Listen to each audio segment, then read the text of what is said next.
What's up, YouTube? It's your boy Bryce Holden, aka your favorite California transplant, and we back. And this is part 3 of an ongoing series about flash photography for beginners. And today we're talking a little bit about butterfly lighting. Let's get it. I do this for a living, you still getting used to it. It's all or nothing for my music, don't abuse it, lose it. All right, guys, so we now have butterfly lighting set up. I've got Amanda back here once again. We're gonna do something a little different, guys. We're gonna get off the blue background, we're gonna go to the green background. It's gonna be very Christmassy here today because Amanda has a plaid red 1/2 or 3/4 jacket on with some other stuff. She was like, baby, can I wear this? I was like, yeah, sure, fine. And then I saw what it was. I always get yelled at for black. At least I put some color on it. She has nothing but black on underneath this jacket. Anyway, guys, butterfly lighting. Here we go. So we're gonna start off on a boom. If you have a boom, that's perfect. You don't have to. I'm gonna show you how to do it without the boom. But basically, I've got this style from a photographer named Joel Grimes. He's out of Arizona. He's amazing. And the guy's colorblind. You should go check out his work. I'll leave a link down below and I'll flash his stuff right here too. But he's amazing. I watched all of his videos. I learned frequency separation from him. And a lot of his styling influenced how my photos look today.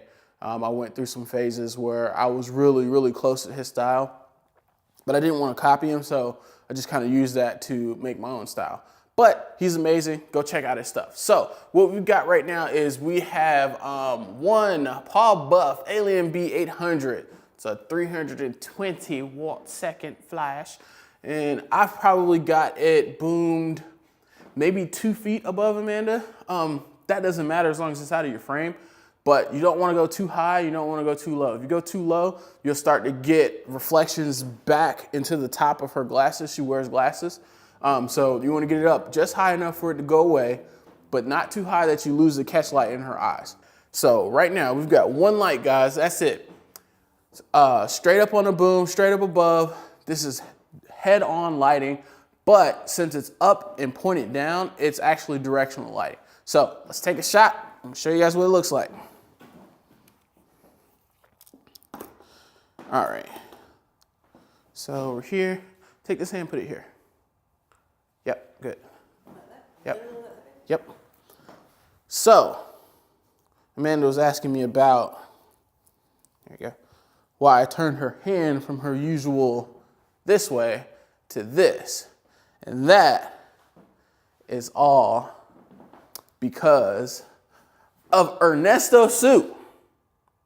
So he just dropped a video about posing hands, which is like the hardest thing to do. I don't understand it. It's like, what do you want me to do with these? What do you want me to do? What? But he gave an amazing tip, you know. I'm so used to the power pose where you've got the wrist locked. That's a very high fashion-y pose, but I want a softer pose. So all I'm gonna do is turn her hands down and flip. So now she's got a bend there and her elbows naturally flare out. So grab the jacket up a little bit higher. Very good, right there. Chin down, take your nose, chin down more, right there. Very good. So you guys can see in this shot, we've got some fall off down at the bottom of the background, but that's okay. I'm not terribly concerned about that. If you are concerned about that, what you can do, let me get back in camera. I guess you could see me standing there being lazy, huh? That's what it looks like behind the camera when I'm not on frame. I'm just kind of sitting there talking to my camera.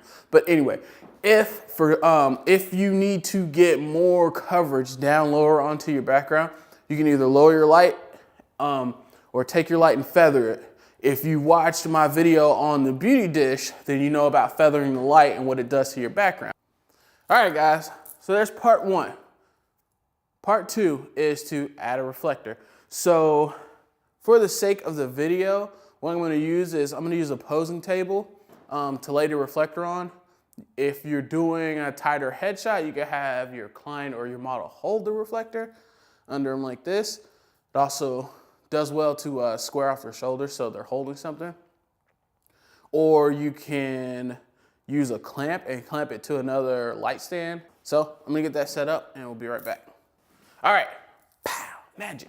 So God, I'm looking at a monitor, guys. That's why I keep pacing back and forth because it's backwards. But so we have just a cheap posing table that I got off Amazon. It's Impact. I'll try to find the link and put that down below for you guys to see it. And again, we got our trusty whiteboard that we got from Hobby Lobby, I think. And we're just gonna slide that right underneath Amanda's chin. And actually, pull that away real quick, baby. So I'm gonna take a shot without it and then take another shot with it so you guys can see the difference, because it's kind of hard to see the difference from that shot that's further away. So I'm gonna take there's two shots right now. So this shot is without, blinked. There you go.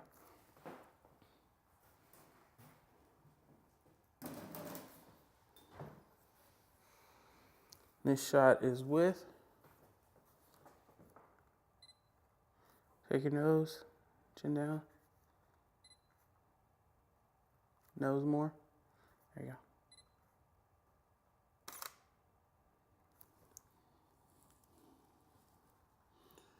All right, guys, see the difference? The shadow underneath her chin is a lot softer. It's not gone, it's a lot softer. Really look at her cheeks. You see how deep her dimples are on that shot without the reflector? And then they kind of soften up. They're not gone, but they soften up. And that's exactly what this lighting does. All right, guys, so there is your one light setup in butterfly lighting, turned into clamshell when we add a reflector or some type of reflective white object. Biggest advantages here. You only got one light. You don't have to have two lights. You just need one. Anything will do for a reflector. Now, the cons to this is that you don't have a lot of control over that bounce, because the control that you have over that is the distance that you have it from your subject's face. So if I wanted more bounce, I'd have to pull it up here. Now my shot is only from her shoulders up. It's just a little bit of an inconvenience, not something that should stop you from using this technique. Now, what I'm gonna do is I'm gonna get set up in clamshell with a second light so you guys can see how that goes. All right, I'll see you in a little bit. All right, guys, so now we're set up again. Now I have two Paul Buff Alien B 800s. It's the only really two lights that I own for my studio. I've got one down here low on a really small light stand and it's pointed up. And I've got the other one still on the boom, pointed straight down. And this is why they call it clamshell lighting. I'm gonna grab you guys, going for a ride. Whew, almost went for a ride on the floor. So, I actually can't see, hold on. There we go. So, if you don't mind the video lights, these are the two lights that we're using. And this is why it's called a clamshell, because it looks like from the inside of a clam shell. That's so clever. It's so clever. But basically what I'm gonna be doing is shooting through here. And look at my mannequin. Look at my mannequin, guys. Standing so still, my mannequin. But this is what Amanda's seeing. Big softbox, small strip box. I would use a smaller softbox right here if I had one right now, but I don't feel like putting it together. So I'll just use a strip box, which is fine. All right. Back to that. Cut this back on. Here we go.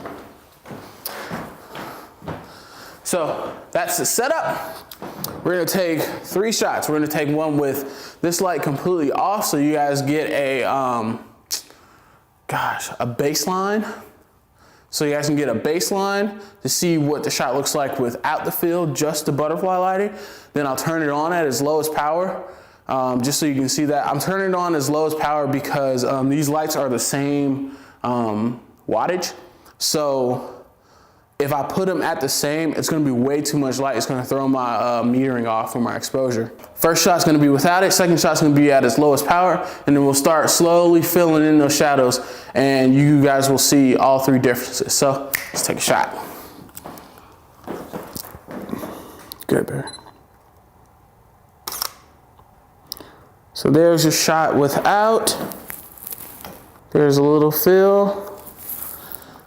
Actually near, there's fill. So see that fill, and I've probably got this like half of the power that light is. So that light's at a 1/4 power. This one's at an 1/8, and you can see that just adding half extra bit of power really brightens up a man's face. Pretty cool, right, guys?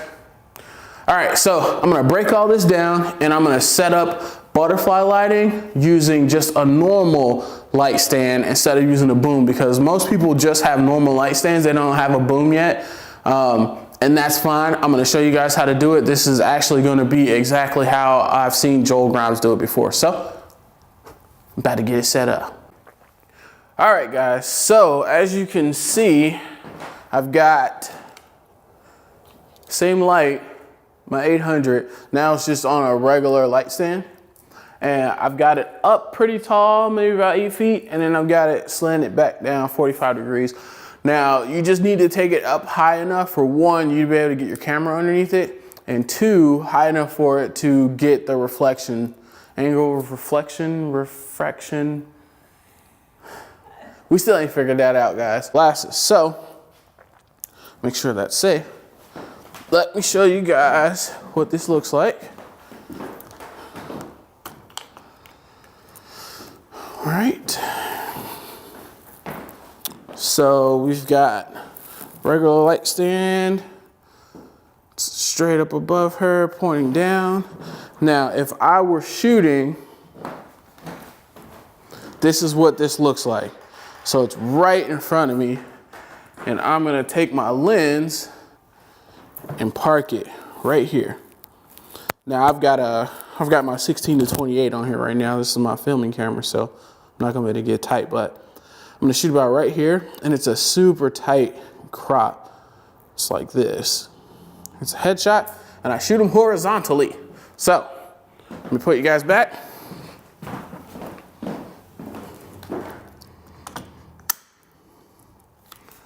Okay. And let's take a shot. Give me a little squint. Chin out more. Right there. So there's that, guys. And for the sake of time, I'm just gonna move my posing table back in and pop up my reflector instead of doing the second light, just to save some time, because you guys have already seen that. Nothing's really changed except for how this main light, your key light, is set up. So we'll take a shot with the reflector. Good, right there. Chin out a little bit more. Take your nose this way a little bit, right there. Good, that's a good shot. All right, guys, so there we have it. Now we're done with the 3rd installment in our how-to flash photography for beginners. We have covered the 45-45, and now we've covered butterfly lighting and clamshell. So altogether, where are we at now? I think we're at 6 different lighting setups already, guys, with just 2 different ones. We still have split lighting to cover, and we still have cross lighting to cover. So there's 2 more lighting setups to add to that. I mean, guys, we're killing it right now. We're killing it. Make sure you guys hit your studio up, hit your spare room and your bare room up. Use those lights. Use these techniques, guys. And if you have any questions, please don't hesitate to get down in my comments and ask me. Shoot me an email. Go to my website. Shoot me an email. I will answer any question you have for these lighting setups to try to get you rolling. Because once you start rolling and you keep going, guys, adding lights is going to be easy. Getting these set up fast is going to be easy. And then you can start tweaking them to how you like your lights to look in your photos. It's going to be amazing, guys. Trust me. I've been where you guys are at, and I was lucky to have someone that would walk me through things the way that I'm walking you guys through them too. And it really helped me skyrocket me through that beginner stage of flash photography. And it took me to the next level like that. So I'm here for you guys. Make sure you like this video. Give me that thumbs up. Drop down in those comments. Leave me something nice. If you don't like this video, leave me something negative and I'll come at you, bro. I will come at you, bro. Nah, I'm just playing, guys. But drop me a comment. Make sure you guys like this video, subscribe, and hit that notification bell, guys. I heard there's something different about the notification bells now, that when you hit it the first time, it only gives you highlights, which I don't see how you get someone highlights on uploads. But make sure that you're hitting that bell, and I think you hover over it and it'll give you options. Get the option, make the option for all notifications, guys. So you guys know when I'm uploading, and you guys will be the first ones to ask me a question. So until the next time, guys. Oh, boy, you know what you got to do for them $4, boy. You got to holla. $4. We out, guys. Peace. We didn't load up. Do it. Look at this puny, look at this puny light. Let's go, baby.